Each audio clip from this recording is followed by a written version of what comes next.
Sunday. I'm Charlotte McGinnis, and as always, I want to thank you for joining me for my Sunday Soulful Conversation. And if you feel inspired to pass this along, please do so, as I really appreciate it. And hey, we're just sprinkling that fairy dust everywhere, doing the little things that make a big difference, right? That's what we're going to talk about here in just a minute. But I want to let you all know this week on my Wednesday Heart to Heart Soulful Conversation, I have a good friend and a great teacher of the Aramaic language, the true teachings of Jesus. And he's an amazing guy, has spent his whole life learning, teaching, sharing in a very adaptable and practical way, Dale Allen Hoffman. So if you're around at 5 on Wednesday, live at 5, you can join us or you can listen to the archives. Well, this past week, I was so delighted to have my good friends Marcus and Sheila Gillette on as my guests. And it was an amazing hour of inspiration, fun, and just a lot of light. Those two are amazing beings on the planet, and got to spend some time with Marcus and Sheila. And then the second half of the show, Theo came in and gave us some really great insights. And I'm going to talk about those a little later, some of them around the eclipse coming up tomorrow. But if you want to listen to the archive, you can find it on my Facebook page, or you can go to my YouTube channel where all of my things are archived. It is youtube.com/inspire YOUTV.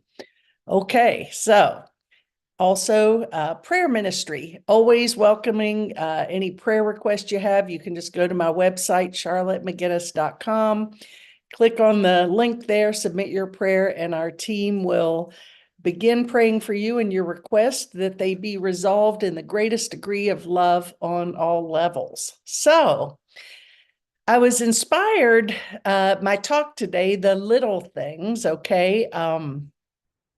It seems like there's so much heaviness and just a lot going on in the Middle East and in the Ukraine and Russia and in our country, and earthquakes in Taiwan and New York, and just politics, heavy, right?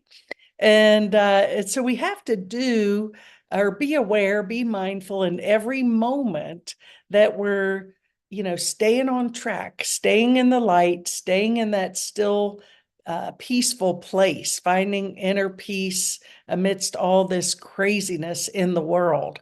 So I thought, you know what? How do we do that? And I'm bringing it down to really basic, sensible, practical, usable concepts and ideas today. And I titled my talk, The Little Things. And so, sometimes we lose sight of those little things because of all these big things going on. And so now I invite us all to take a moment, go back, be still, be present, and be grateful for the little things in your life. Be grateful that we have the technology to be here together right now. Be grateful for the beautiful homes that we have the blessing to live in. Be grateful for this beautiful cup of drink I get to drink today and every day. It's delicious, by the way. I'll give a little sales pitch. It's called Tikva, which means hope in Hebrew, Tikva. And it's a cardio drink. And it's not just for people with heart issues, but it just gives you so much bang for your buck in this one scoop. So I drink it every day. I crave it, and it's got lots of good stuff. So Tikva, check it out online. Okay, there. Tikva could be a sponsor of today's show, right? Anyway, as always, I tend to digress, but I'm present, and that's where my mind takes me. What can I say? So we finished our Holy Moments book study this week, and it was very interesting because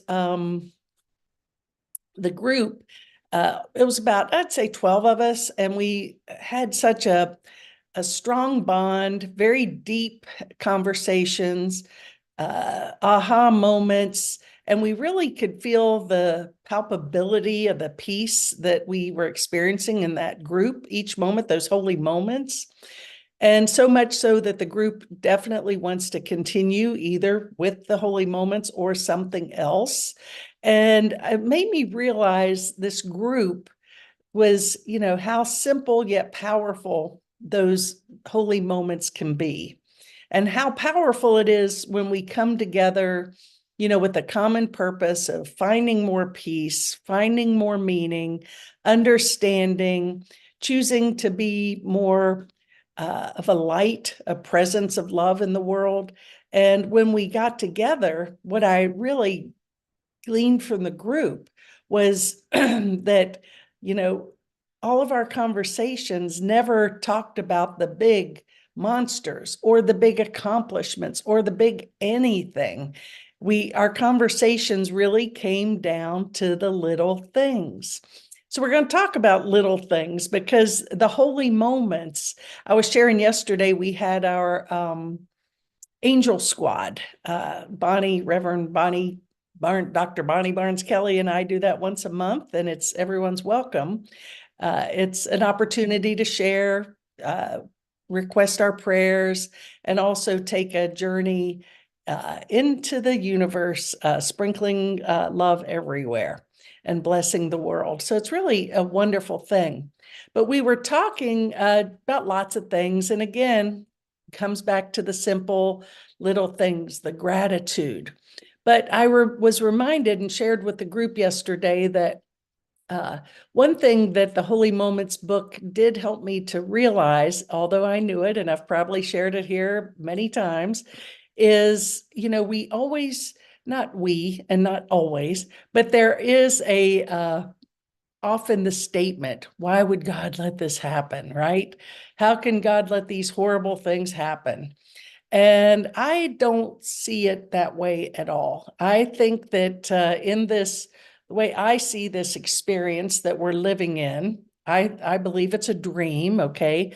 That's what the Course in Miracles says. We're dreaming a dream, believing this is our reality. We've kind of like the Wizard of Oz analogy. It's like it was a dream of Oz, but really she got hit in the head and fell asleep, kind of like us, right? And in this dream, we get so revved up and so combative and so fearful. And we're, always looking to do the bigger, better, greater thing. And I got to accomplish more to be worthy and all of these things. And we really lose our sense of peace. Well, with that being said, in this dream, it's not really real, but it seems real. Okay. Even in the Bible, and it's written in the Course of Miracles, and it makes reference to the book of Genesis. And it says in the book of Genesis, it says that a deep sleep fell upon Adam, and there's no reference to his waking up. So in other words, we're sleeping, dreaming a dream that seems real. So what we're here doing is I believe we have free will.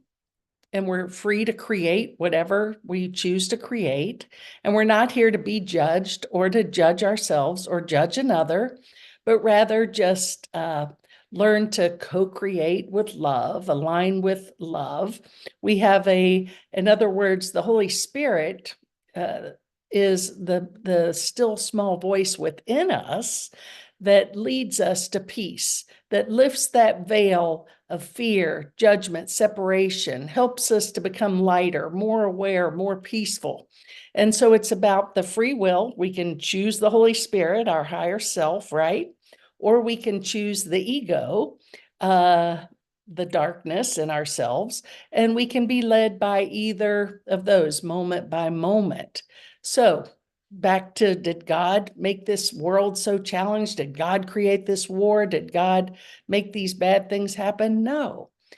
But we really have to recognize that we are down here in a classroom, and we're learning to love more, to recognize who we are in truth. So all of these dark experiences or light experiences are our collective decisions. All decisions have consequences, right? And our collective decisions, if they're fear-based, we're going to see the manifestation of the fear, right? Same holds true with the love.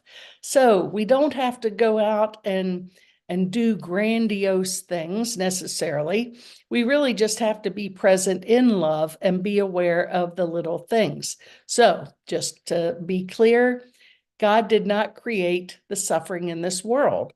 We collectively, through our projection of fear, of separation, of judgment, and on and on and on, have created this collective experience. We have more power than we ever imagined possible, but we have to be willing to choose love over fear. Hence the miracle, right? And the miracle starts with the little things, okay? Everybody thinks, oh, I got to go out and do these grandiose things. No, you don't. Just do the little things. And I always refer back to the founder of our ministry, Dr. Selwa, Barb Selwa, amazing woman, who just was, her thing was kindness, basically let the small stuff go, right? So we have a choice of how we choose to show up in every moment.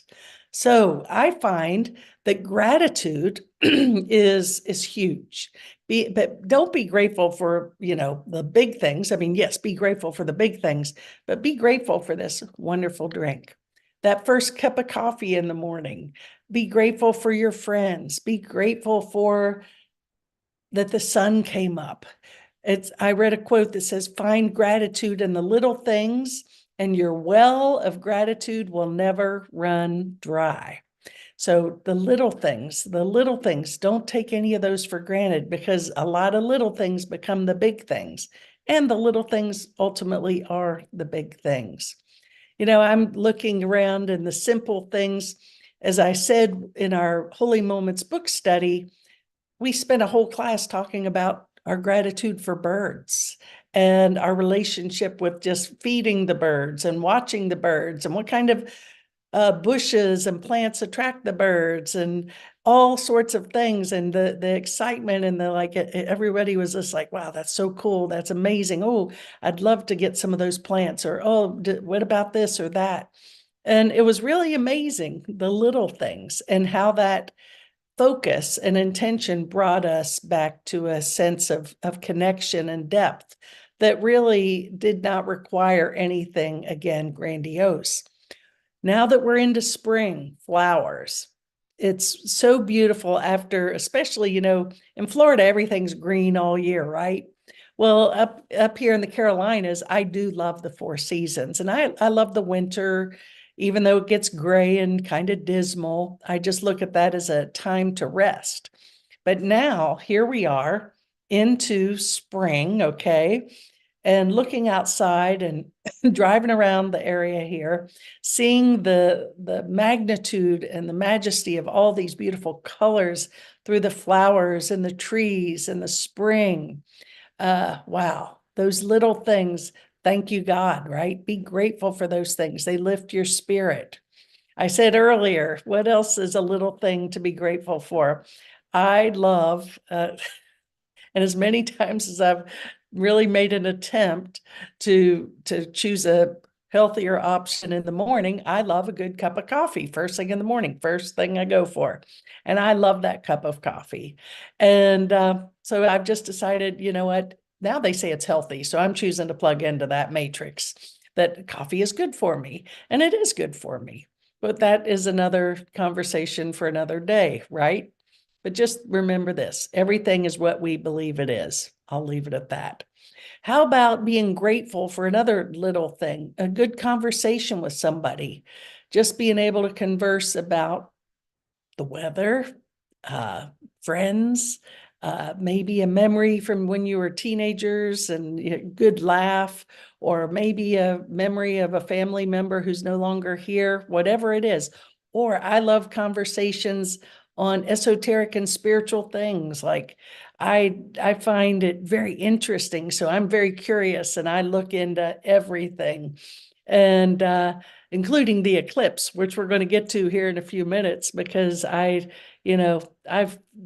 if you all have been following this, there's many thoughts about that, but I like to talk about it.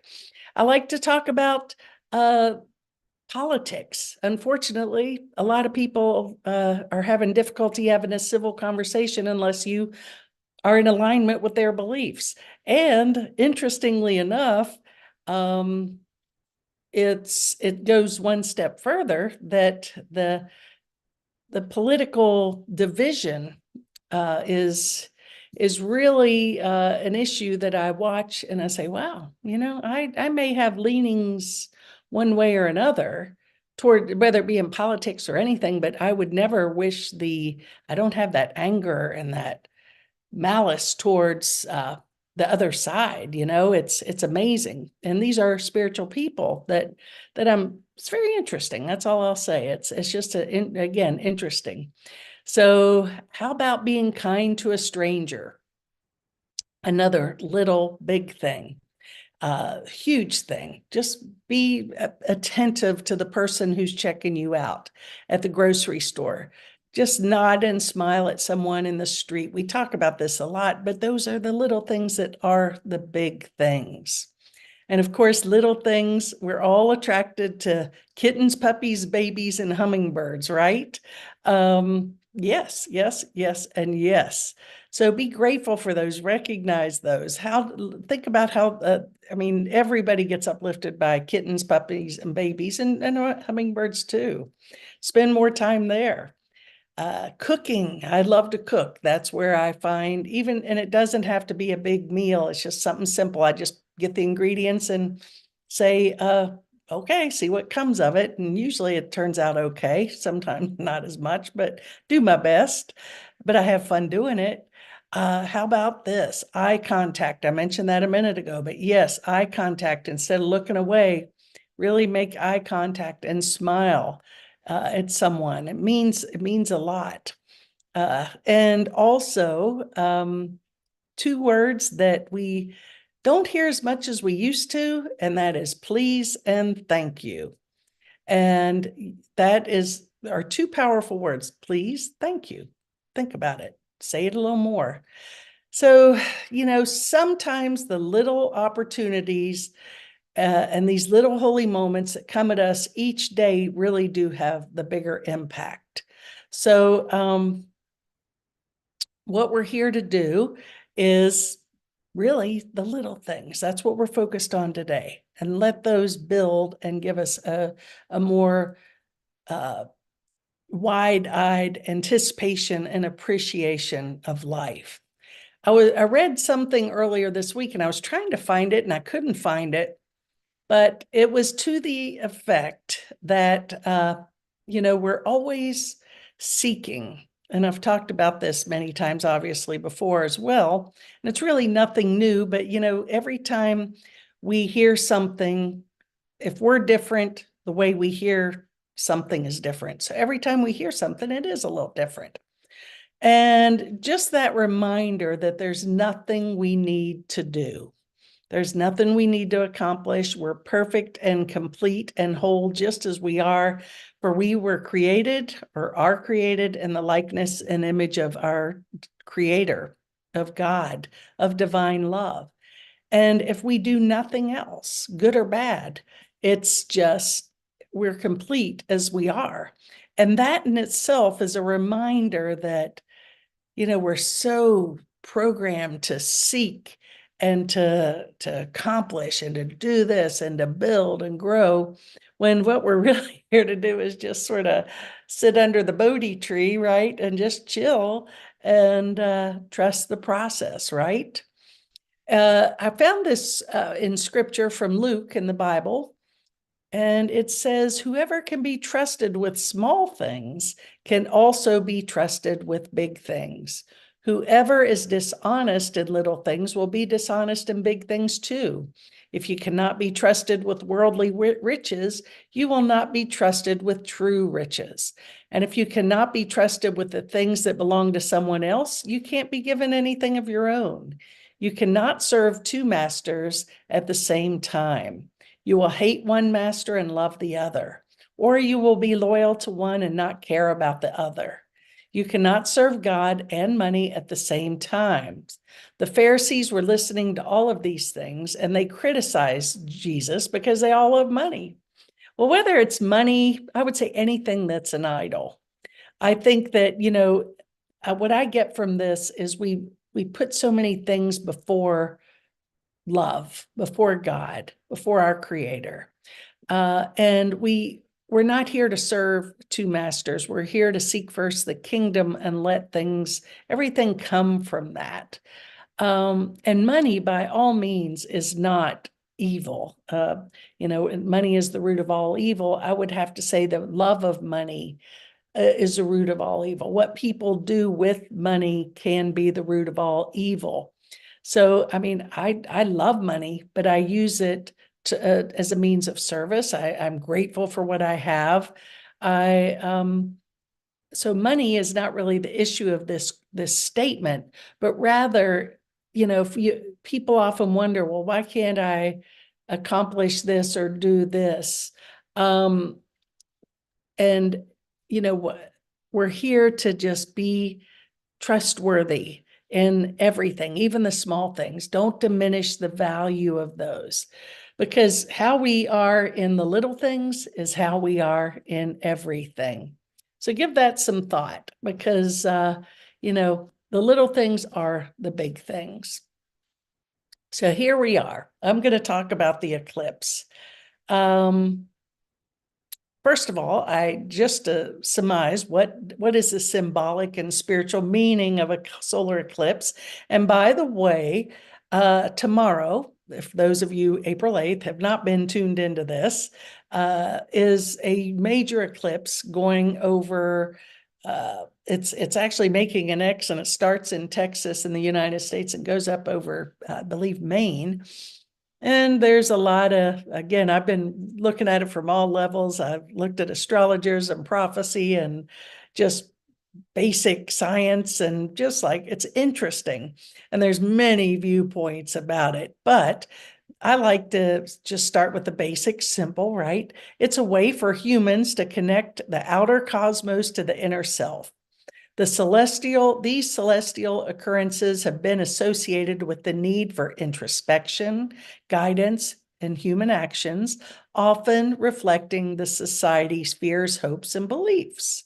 Symbolically, the solar eclipse signifies the union of opposites, darkness merging with light, yin embracing yang. Both solar and lunar eclipses have a significant meaning in spirituality and are meant to recognize moments of personal and societal transformation. So I said earlier, when we had Theo on, I asked Theo about the eclipse, and Theo had suggested that we take this time to go inward, inside, and reflect and be still, and just really surrender to the master of love, surrender to kindness, to the little things, to thy will be done. And when we do this, we're making a space and a commitment to sort of be washed clean and to begin anew. I look at this as a begin anew. So a time to begin anew, rather. So this is, there's even prophecy. This is the second coming, the end of the world. Oh, don't forget the cicadas that are coming.